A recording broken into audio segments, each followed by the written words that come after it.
Welcome back to Progressive Talk Podcast with Dave and Josh. This is episode 12. Dave, we're in week 12. Can you believe it? I cannot believe it, but it is happening. So we've got a lot of stuff to cover. Dave's got it on pen and pad. Would you go ahead and go through that? Let audience know what we're going to be discussing today. Yeah, no problem, Josh. Let's see. We're going to talk about a progressive coalition and building one in the primary. We're going to talk about Ralph Nader coming out and supporting some candidates. We'll talk about ICE raids. We'll talk about Andrew Yang and his foreign policy gaffe. Mike Gravel news, Mitch McConnell, and a whole bunch of other topics. So stick around. I think it's probably more vital than ever, considering some of the news that's been coming out more recently. It seems Trump is ratcheting up his anti-immigration rhetoric. I understand he put out some tweets this morning. Oh, yeah. He went full fascist and said that the squad, they call them the squad, Presley, Tlaib, Ocasio-Cortez, and Omar should all go back to their countries of origin.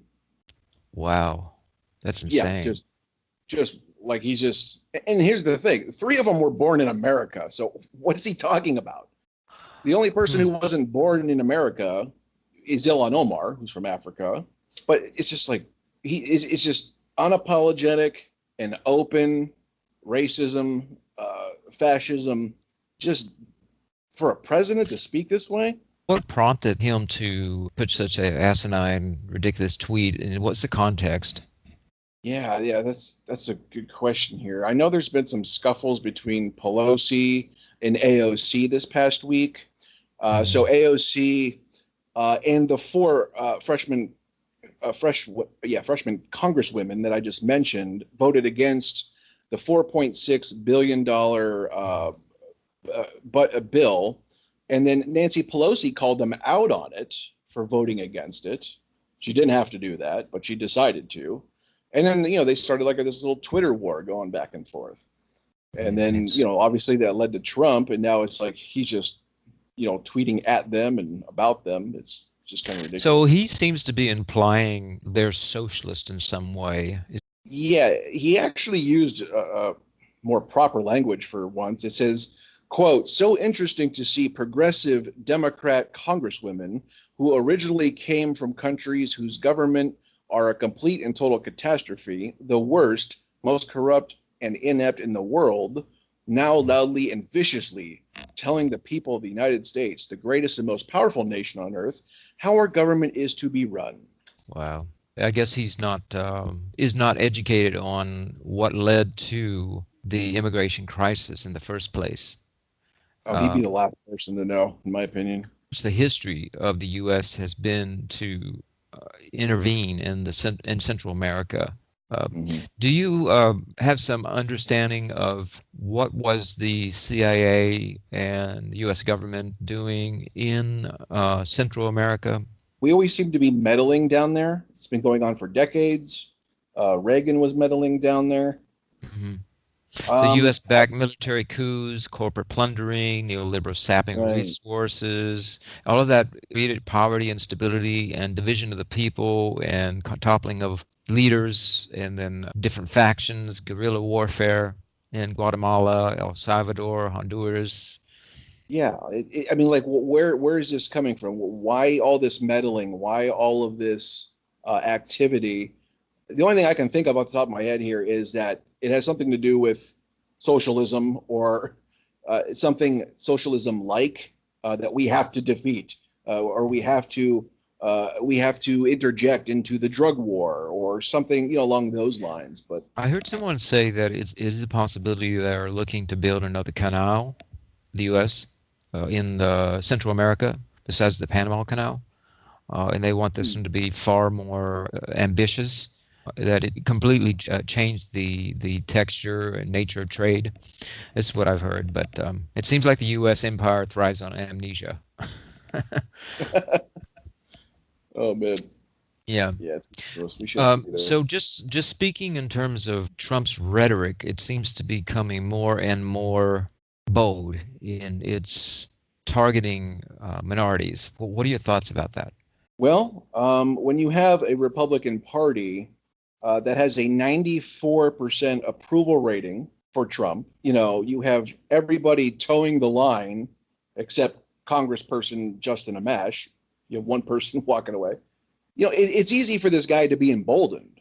He has no pushback from his party. And then on top of that, he has no pushback or minimal pushback from the Pelosi wing of the party. It's just a big business game, for them to keep the money flowing, keep the corporate interests alive, keep the business deals going, the shady deals going, and the progressives are the only ones coming out and speaking out, and they get chastised for it. It's just amazing to me. But he's so emboldened when you have a 94% approval rating within the Republican Party. He's got to feel like he's on cloud nine. And also, they're doing ICE raids of undocumented immigrants. They've been doing that starting this weekend. Yeah. Couple that with his remarks targeting specific Congress minority women. Can we say there's more evidence that he really is maybe racist and perhaps even fascistic? What are your thoughts about that? Is that going too far in saying that? Yeah, no. I mean, like, I've been thinking that for the longest time. It is further confirmation, but I've just been, we've just seen it from the beginning. And no, it's really happening. And it shouldn't be hyperbole to say Donald Trump acts like a fascist. If he is one, I don't know if he is one, but he talks like one. He sounds like one. And, there's no coincidence that these ICE raids are going on and this language is going on. I'm not into this whole gaslighting thing. I can see through it. Like, I take him at his word, and he does sound like a fascist, and he acts like a fascist. These ICE raids are just, how is this not fascism in America? Yeah, and if he is, why do you think so much of America is in denial of that? Yeah, I don't understand. There's something in there that I don't understand that leads them to believe this guy is the real deal, and I honestly don't understand it because it's not logical. So if it's not logical, I'm not gonna understand it at all. Mm-hmm. And do you actually consider the raids to be reminiscent of the raids in Germany in the 1930s? Yeah, and should I be self-conscious that that's like, too hyperbolic? I don't think so. It sounds like the exact same thing. Obviously, different people, different time, different circumstances, different country. I get it. But it sounds awfully familiar. These people who are others, okay, they don't look like us. They don't talk like us. All these nefarious, conspiracy theories about them, and just blatant racism and whatever else is going along with it. Take it out on a limb here and ask you, do you think that Donald Trump talked about this a little last week? We gave him a soft defining, which is he's just an opportunist, and then he'll just throw anyone under the bus. But given the nature of the increased targeting of women and minorities, do you think that he has an actual agenda when it's all said and done? Or is it just go at the weakest link, whatever happens to be the most easy to ratchet up votes, and if it's the weakest link, pick on the scapegoat? Which of those two do you think is more likely? I'm leaning on the side that it is not likely. He has a multi-layered agenda against women, against minorities, against black people, against whoever it is. Like, I really don't think so. I think it's all coming from a genuine source within him. I believe the source of it that dwells within his being is very genuine, and it's indicative of an agenda. But I don't think it's something strategically lined up, laid out. There's actual blueprints for it, or anything in that capacity.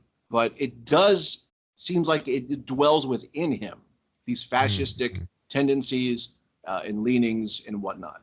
What about you? What do you think? Just trying to think if I believe this is just blind genius, going at it, and things are just randomly falling into place.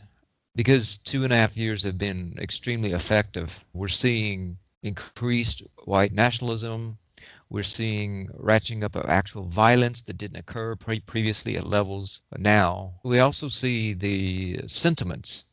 This not just being among Caucasian men in the Midwest or, somewhere out in Idaho are disgruntled. Actual groups of people on the internet that are, 18, 20, 25 years old, actually making YouTube channels and coming out in droves to find someone to attack. The civil unrest is that just increasing more and more, and more terrorist attacks, more people being shot down in mosques and churches, and people throwing rocks. And I don't know. I mean, I find it interesting if it just is your blind genius, who just happened to get lucky because the sentiment is there, and it's just falling into place for him, luckily in some way. Yeah, I mean, he has a support network. Obviously, there's people to guide him. Like, he's always out with it in this bombastic way, and it's really off the cuff, and it's very spontaneous and stuff like that. But on the outside of that, you have a network that can guide that. Okay, to guide his impulses, to guide him as he organically acts out, and as he organically acts on his own impulses. There's just a network. Of Republicans who are ready to go to bat for him and guide him. Another way of saying is useful idiot. Absolutely. Well, I just hope that doesn't therefore gain people sympathies for him. You know what I mean?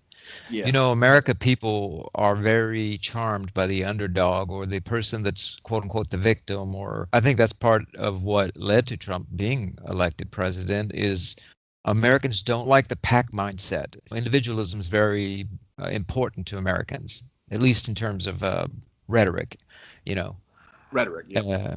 So when they see mainstream media ganging up on Trump, he instantly becomes a victim, and Americans start to sympathize with that symbolage, and then they say, well, I'm going to protest and vote for him. Right. So I do think it's important to point that out so people don't get blinded by him being a victim, because he's not a victim. Oh, I know, exactly. And he's a fighter. Like Americans love the underdog, like you said, and they love someone who fights. And there are valid points of who he's fighting. He in rhetoric, he's fighting the establishment. A lot of us, no matter what side you're on, we're sick of the establishment. The establishment is failing us. They're sending our jobs overseas. The opioid epidemic. Pick your cause. The establishment is failing in so many ways. So I understand why someone would gravitate to him, but there's a lot of blind spots, more than the average person here, with Donald Trump. Like, they just let him get away with way too much. But he's a fighter, and they love that. They gravitate to that. Yeah, gravitas. And most of what he puts out is magic, It's not real. It's illusory. And that's where I think people get, they get tricked into thinking, he stopped Iran war. He stepped in with, this or that, the criminal bill or whatnot. I want to give him credit where credit's due. But at the same time, if we look at Iran, he is responsible for appointing Biden and Pompeo, you see. Right. We have to really pay attention to not what appears to be his intentions, but what is he actually delivering to the American people, I agree. And so that leads us to getting a leader that replace Trump that is, real and isn't just pulling rabbits out of hats and doing magic on the stage. And that would be Bernie Sanders in my mind. I understand that one of the other major political figures in history, Ralph Nader, recently came out in support of a joint ticket. Is that right, Dave?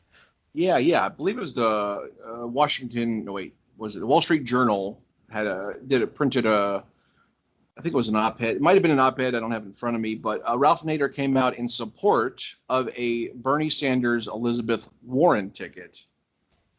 And that's, it's a pretty big endorsement. I remember I voted for Ralph Nader. I think it was in 2004. And what are your thoughts about that? Do you like that combo? Yeah, listen. Yeah, I've been I've been arguing a lot about this with my progressive base, and Warren. Wow, it's got, I don't know, the anecdotal support I see in my circles has deteriorated. It's just gotten exponentially worse as her poll numbers have gone up. Maybe that has something to do with it. But yeah, they don't trust her. They don't. A lot of progressives do not trust Warren. They see it as a compromise. They see a Bernie Warren ticket as, being less than. I see it personally as a progressive. I see it as a solid ticket. I see it as a unifying ticket between centrists and progressives. So I see the positives in it, but I see a lot of people in my circle are not having it. What do you think of a Bernie Warren ticket? It really depends on the combination. If we're talking about Bernie Sanders leading the helm and then VP Warren, then I think that's fine. Yeah. As far as Warren leading the ticket and then Sanders, she selects Bernie Sanders, that would allow me to be much more open to voting for her.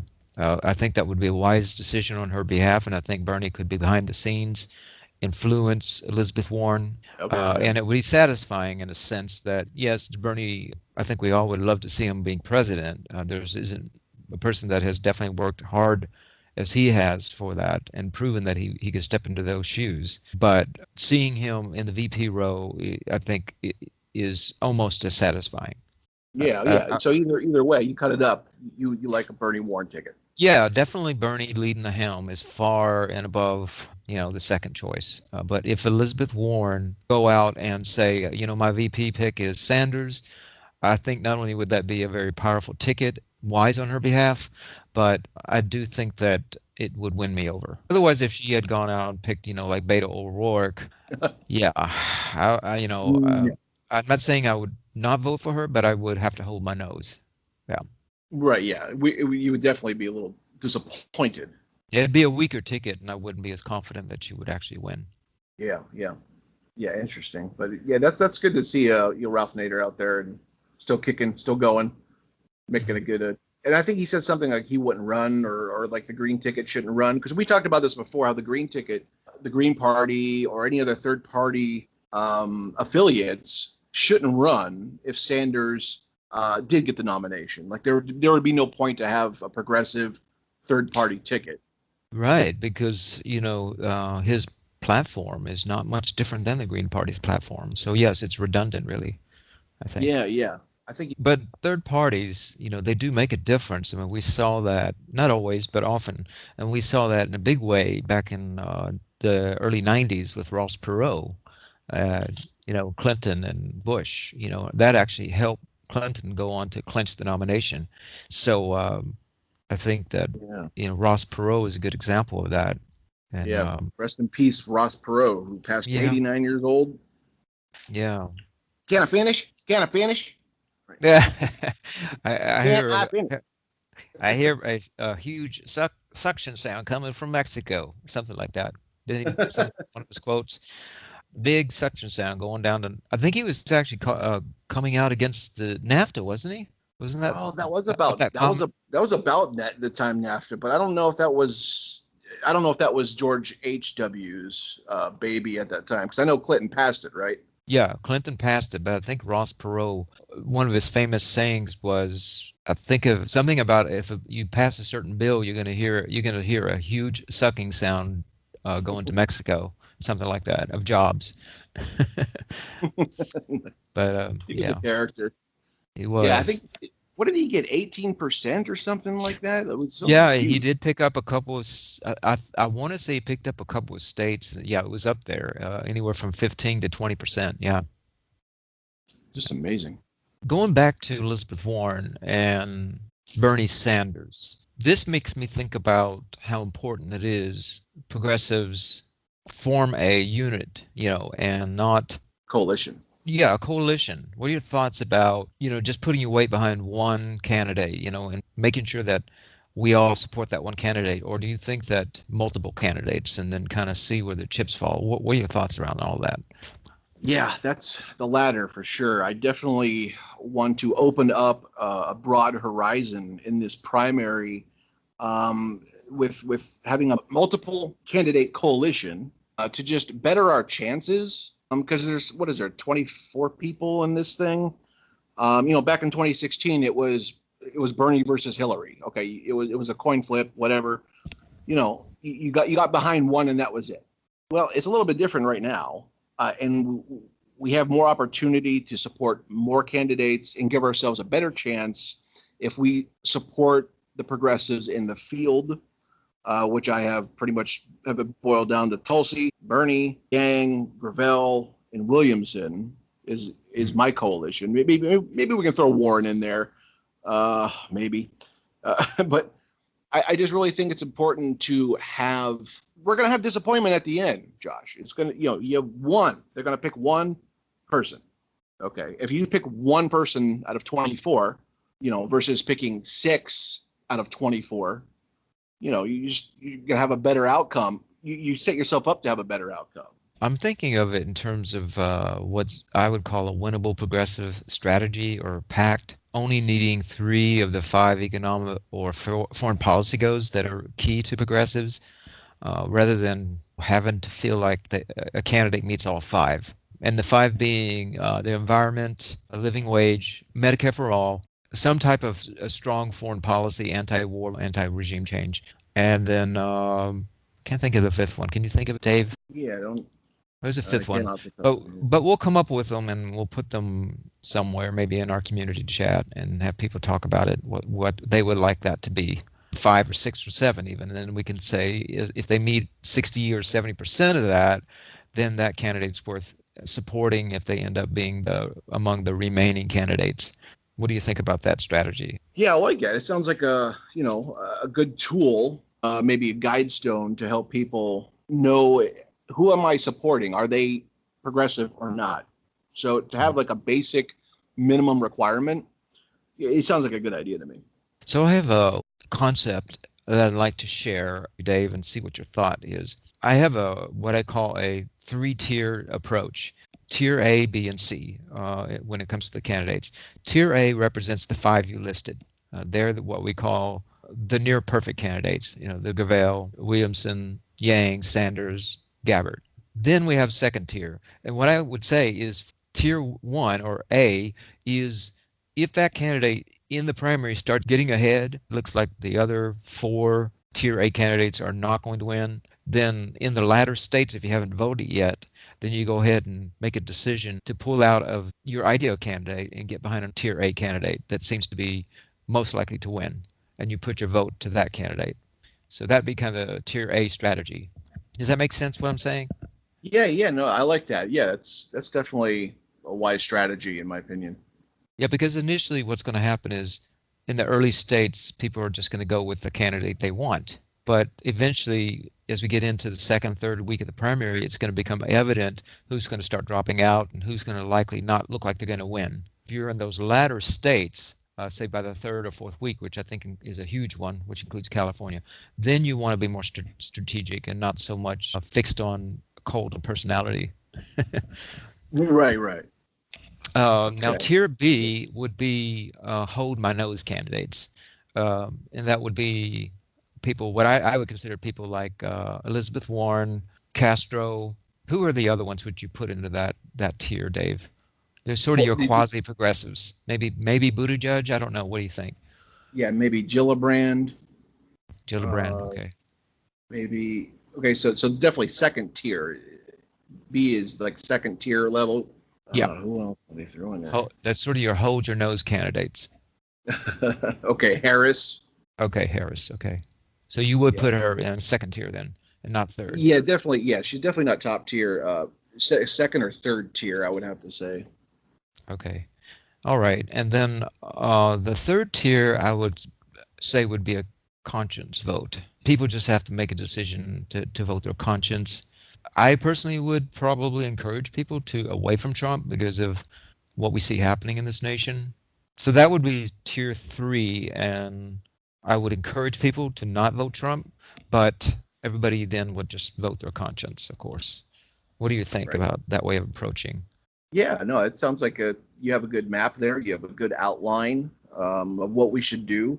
And we need to start getting start thinking about being strategic. I don't know, like even myself, I got to get more strategic. I got to get in there and kind of like what you're doing and just have a game plan. I think it's just going to benefit us down the road here. Yeah, we do need to materialize it more so that it becomes very clear, and then we can get feedback, progressive commenters, subscribers, supporters, so that we can get to something that we can somewhat agree with together, all together. None of us are going to get 100% what we want, but do think it's key Right, that exactly. we have a coalition. Yeah, I can't stress it enough. Like we need a coalition. Like if Yang is your number one and he doesn't get it, your trajectory is Bernie, Tulsi, Gravel, Williamson, like sort of like that. And all those are interchangeable. Like we should have our number one, right? We can all have our number one. There's nothing wrong with having your number one.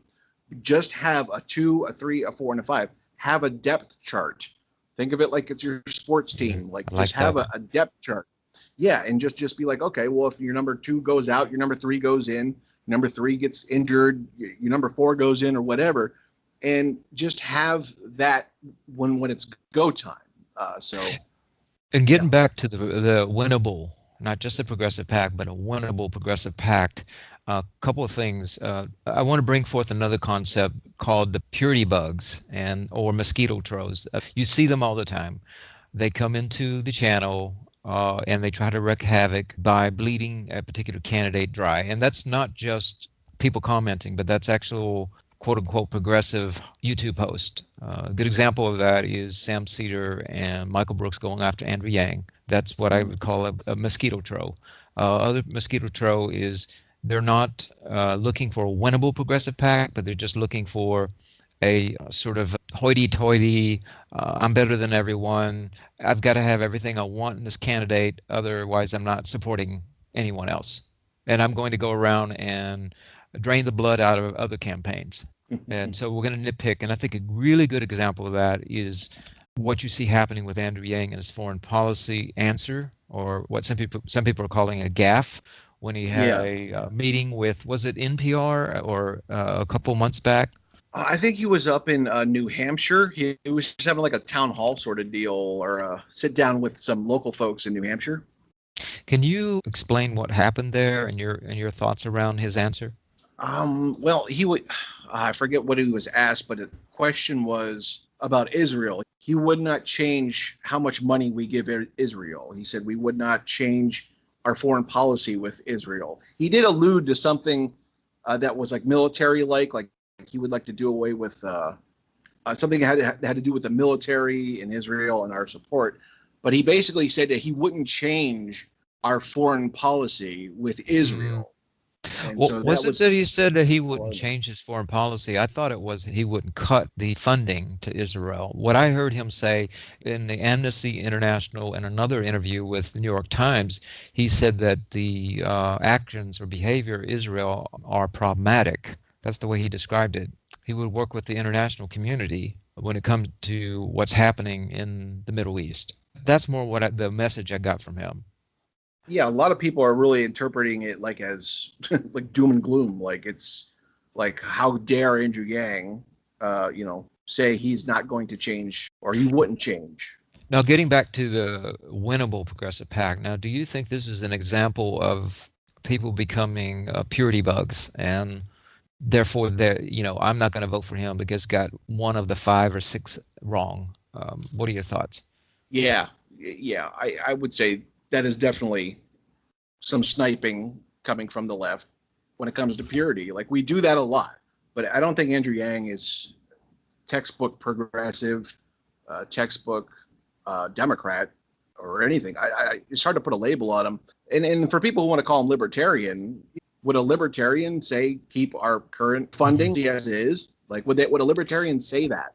Even economically, the fact that he supports Medicare for all and he has a jobs program, and it's obvious that he does believe government works in some instances. I also see him as willing to be flexible and to hear and listen and to be solutions oriented. So I can't see that he's completely saying, "Oh, I'm not going to engage myself whatsoever in Israel." He's proven himself to be flexible. He was on, Mike Figueredo's show, The Humanist Report. And Mike Figueredo called him out how it's a bad idea to have people on Social Security opt in of his freedom dividend. And they had a long, like a long conversation, detailed conversation. And then, like a month later, Andrew Yang pivoted and said, "We're going to pay the freedom dividend on top of Social Security." So, to me, that proved Andrew Yang has an open mind.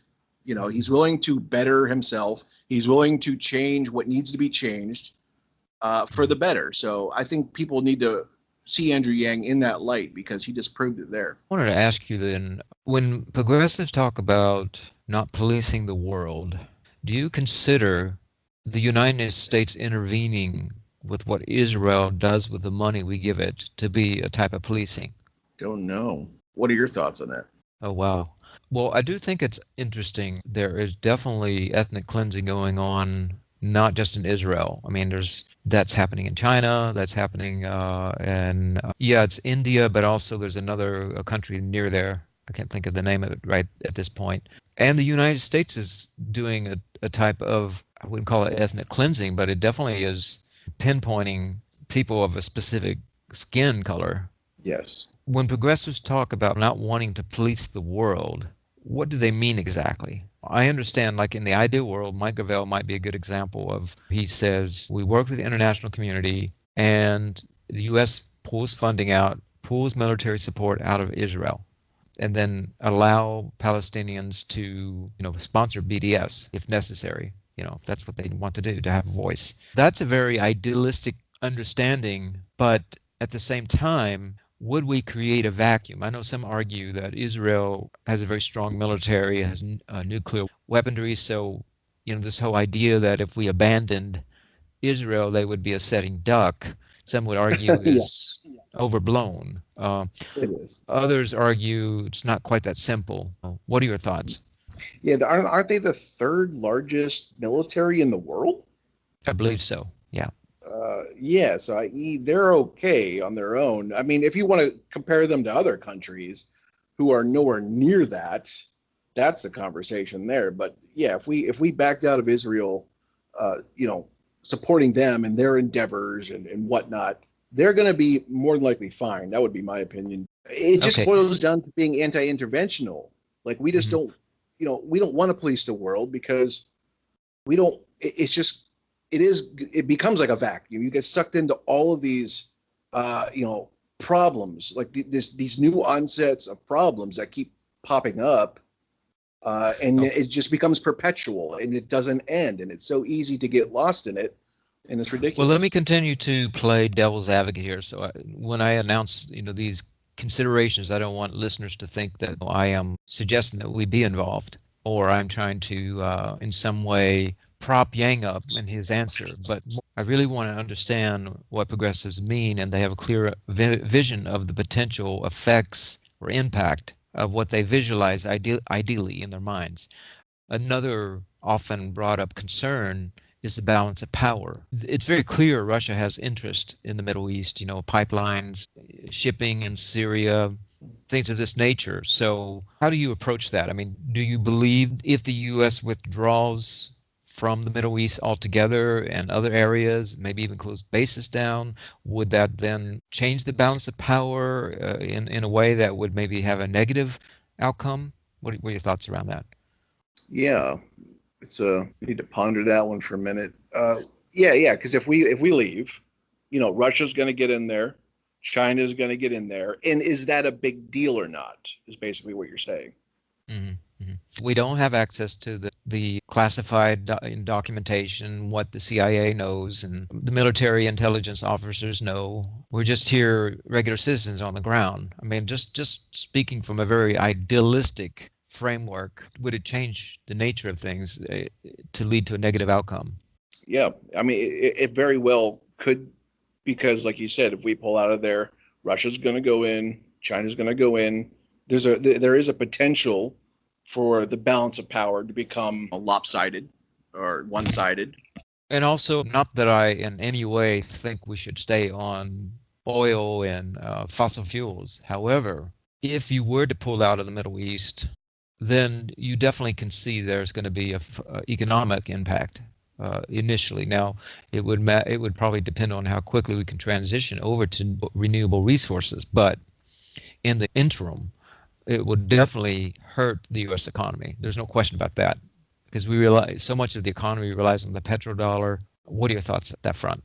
I don't know. I still say get out. My instincts are still leave, Yeah, go. on the flip side of that is hundreds of billions of dollars that we're spending every year could be spent here, making us much stronger here stateside. Exactly. See, that's the strongest conversation that Tulsi keeps bringing up in her flagship proposal of, ending regime change wars, is because we could be using that whatever 9 trillion we spent since 9/11, okay, over in the Middle East, back here at home, So kind of then, like does that mean pilots. we pull out funding support of every nation? Because if we're going to do it to Israel, then should we not do it to every nation? Yeah, I mean, if we did, it certainly shouldn't be all at once. I would like to see people be strategic about the exit, but I'm convinced that we need money for things here at home over and above things in other countries that don't affect us.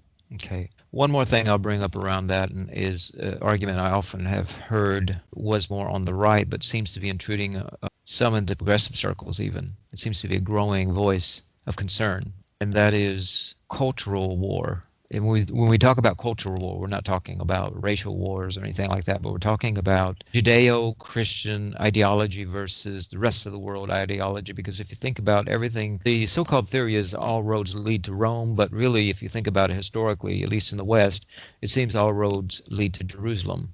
And the impact thereof historically and into the present day. The further away you get from Jerusalem, the more democracy seems to be a central tenet of import of the philosophy of that culture or people. Ideas of that are Japan, Korea, the Pacific Rim, the United States, Canada, the Americas, Western Europe. But the closer you get to Russia and the Middle East, in particular Jerusalem, the more authoritarianism and religio-fascist ideologies seem to impact the world. So I do know that you have England and Europe, especially like, for example, you have London that now is 15-20% Muslim. And some parts of London are actually, you have Muslim groups that are wanting to implement Sharia law. You see Putin have an enormous impact, and even Trump seems to enamor him as a role model. And this is all emanating from Russia and the Middle East mindset, historically. It's very deep-seated in the subconscious self, and it seems to be a struggle between indigenous people, native people, that maybe Greece, that seems to believe in democracy, seems to believe in liberty and freedom and libertarianism and live and let live, and then you have a different mindset. There seems to be a clash of those and a struggle. What are your thoughts around all that? Do you feel that concern is overblown? Can Muslims really live in a world where they invariably kind of drift over into their historical selves, or can they acclimate to Western and indigenous people kind of mindset? Yeah. I think the culture war is very overblown. I think that there's going to be extremists no matter where you're at, no matter what part of society you want to point to me. You're going to find extremists there in a democracy and everywhere else. So I'm not buying, this bait to drag me into the culture war. It says, all Muslims, are terrorists, or just any sort of straw man argument that will drag you there. I really do. I believe in people so much that they can get away from that stuff, and democracy and what it represents, liberty and freedom, can get anybody there who wants to go there. And I don't think we need to be fearing the other, fearing different people. At the same time, do you think there should be mindful understanding of how quickly populations can assimilate? I mean, sure. I think we should pay attention to those things if we feel we need to. I don't see anything wrong with that. Okay. Do you see anything So, wrong with assimilation? oh no, absolutely not. I think it's key to a culture surviving. You can't just have people with a certain mindset coming in at uncontrolled rates and expect them to overnight assimilate. It takes 2 or 3 generations. You can see parts of some cities in Europe that definitely are becoming more conservative. And certainly I don't want to give the impression that Christians also can't be conservative, because they also have a bloody history. But I do think that as a whole, Christians generally are a little more progressive on the average. If you go to the Middle East, of course, you see a different Jewish in the Middle East. Some of them are quite hardline. Sure. But the whole thing is there's extremism everywhere. Like in any part of society, you're going to have factions of extreme groups. You believe it is right to equate, to say, amount of extremism among the Muslims are no greater or less than what you would see in any other group? Yeah, like in America, or are you talking about like or broadly? Well, in America, I would say that definitely you see that Muslims generally don't have enough of a population to really matter too much about on that. And I think they're generally more liberal than even some of the evangelical Christians. They're more progressive. But I guess more globally, do you think, it's not just that, but I'm just thinking of how people intermingle. Not that I'm against integration or people being able to live wherever they want on God's green earth, but more the way that we are managing all this together, and what are the impacts, and does the U.S. pulling out of its influence and presence abroad make a difference in those dynamics? Yeah, good question. So anyway, food for thought. Anyway, I know it's a very heavy topic, but those are the times we're in. But I wanted to bring up something I think is really important. But we were talking about progressive coalition and the strategy between. Do you think that people supporting as many progressive candidates as possible, that's our strategy, at least you and I seem to be taking, and the people that are supporting our channels seem to be taking in general, as a coalition works better in the long term? Or do you feel that in the long term we'll split up the vote and where like you go behind one, and if they get dumped, we rally behind the next one? Is that kind of what you're talking about?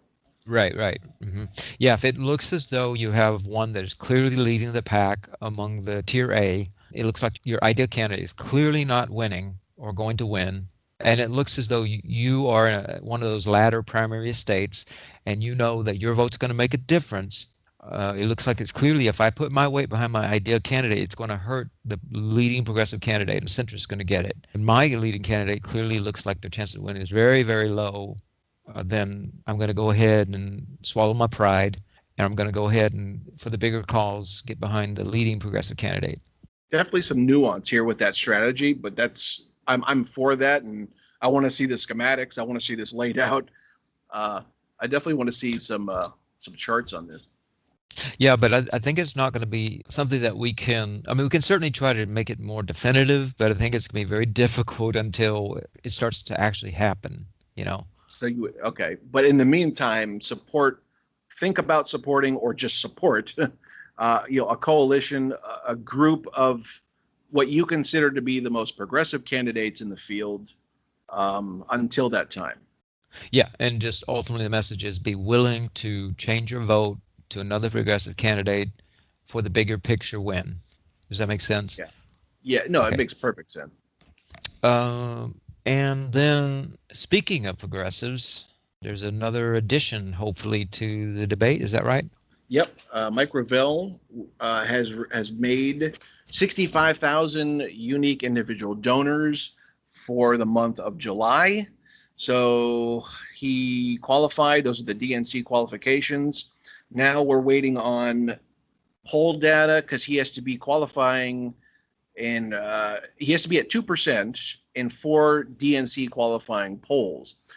So let's hope that he's in 4 of those, and that he gets on the debate stage later this month. But he's met the donor requirements. I just hope the DNC doesn't have it out for Mike Revelle. What do you think? Yeah, the way I understood it is that the DNC is going to tier it just the way we were talking about, where you were talking about it would be who met the donor first. Would be, of course, those individuals met the donor and the polls, and then if you met only one, then they would essentially, as far as I understand, it would be based on how strong that candidate looked to them. Like, for example, let's say you had a candidate that was getting 2 or 3%, but didn't meet the donors, which I can't imagine how that happened, but Right. they would just call it margin of error. Then that instance, they probably would go with that person versus a person that met 65,000 donor. That's my guess. So you're saying that Unfortunately. there's a window here for Mike Gravel to not make the debates, even though he has the 65,000 donors. That's right. Yeah, that's why I don't want anyone to just think that, because I've already heard people commenting, oh, Mike Gravel made the debates. It's like, no, he didn't make the debates.